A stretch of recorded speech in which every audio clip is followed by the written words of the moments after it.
everyone. I- I'm Mitika. I'm founding director of the Seattle Female Founders Alliance and also founder of Lifeboat, a medical travel marketplace. So before I became a founder, I used to fantasize about the glory of the startup world. And then I became a founder. I launched my startup just 6 months after my son was born. And let me tell you, startups are hard, like really, really hard. Because you're poor, it's difficult, and chances are you're going to fail. And if you're a woman in this male-dominated industry, sometimes it feels like you're just struggling to stay alive, like you're Katniss Everdeen from District 12. Because the odds are so heavily stacked against you. So what are the odds? For the average average founder raising VC funds, it's 1 in 2,000. The odds of winning an Oscar are 1 in 11,500. And the odds of raising VC funds as a female founder are 1 in 15,000. So basically, all of us female founders are more likely to win an Oscar than to raise VC funds. And let's not even talk about becoming a unicorn, because that just makes me sad. Venture-scale startups are incredibly difficult. They're high reward and high risk. And the majority of them fail. But the precious few that succeed can change the world. And this is why we persist, despite the odds. Because we want to change the world. And venture capital has the ability to fuel that change. In 2016, only 2.19% of venture capital went towards female-founded companies. Remember how I said we're poor?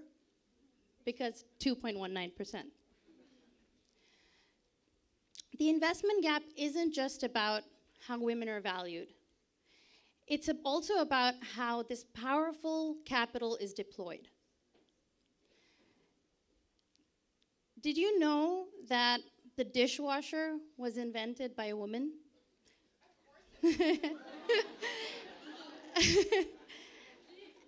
And central heating, and the car heater, and disposable diapers. I mean, the list goes on, and it can go on. But only if we capture more than 2.19% of venture capital. Only if we get more than 2 cents for every dollar that a man raises in venture capital.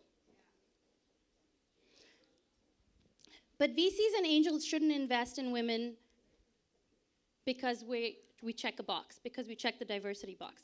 They should invest in women because we check all of the boxes. When you have a woman on your leadership team, you see a 36% spike in ROI. And with a woman on your founding team, it's a 63% greater chance of success. I mean, with those numbers, I would flip the numbers. 98% to women, 2% to men. But sadly, it isn't that easy. The only way that we can really narrow that gap is if we can prove repeatedly that women are an outstanding investment. And the only way we do that is by being successful. And that is why the Female Founders Alliance goal is to accelerate our members' success. We envision a world where women have a truly equitable chance at leadership in technology and startups. We're a community of women founding and supporting startups that help each other succeed so that we can demonstrate a pattern of success which investors cannot ignore. Our mission is to create that pattern of success. The Female Founders Alliance was founded a year ago by Leslie Feinzig, who's here with us tonight, as a Facebook group. And in a year, we've gone from just a few founders to a couple of weeks ago, we had our first inaugural Champion Awards where we had 350 members of the community come out to support us. These were members, these were sponsors, these were advocates, and it was amazing for us. We now have chapters in New York and Seattle, and we have hundreds of members.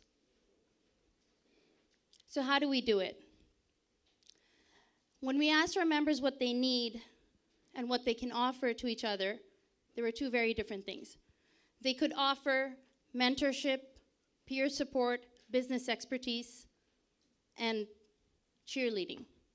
But that's not what founders need.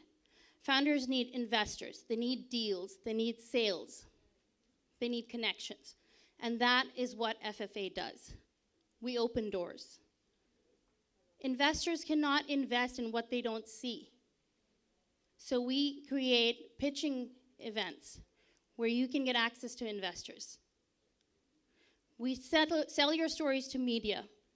We create speaking opportunities. And we enable each of our founders to do that for you too. So I invite you to join us in this movement. If you know startup founders, join them, ask them to join us. Invite them to join us. If you work for a tech company, a high-paying tech company, invest your dollars in women. Become an investor. Consciously support women-founded businesses, because you can. And because if you will, together, we are unstoppable.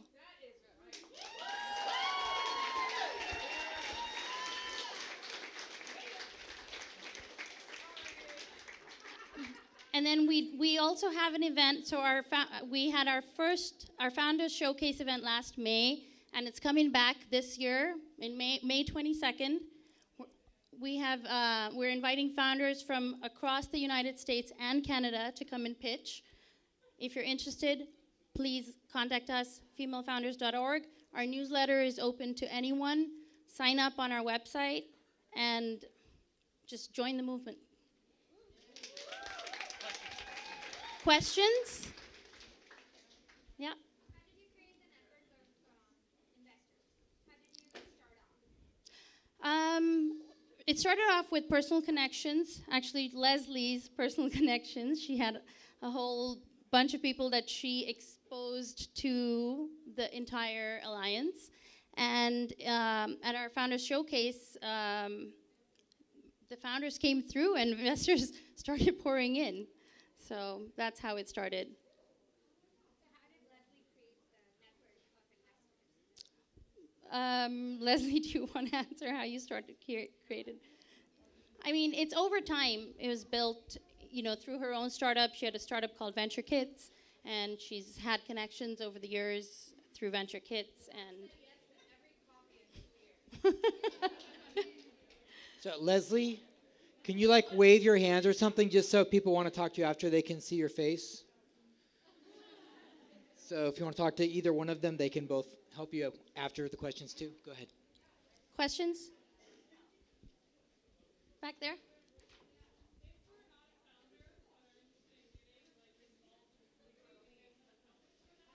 So the question is, if we're not a founder and you want to be involved in the community, is an outlet for that? Yes. So we have multiple outlets. So if you're not a founder, but you're someone that can help other founders, we have a different Facebook group that you can join. It's a different community, lots of ways you can help. We have lots of volunteer opportunities. In fact, all of us are volunteering. So you can contact us, come talk to us after, and we'd love to hear from you. Okay.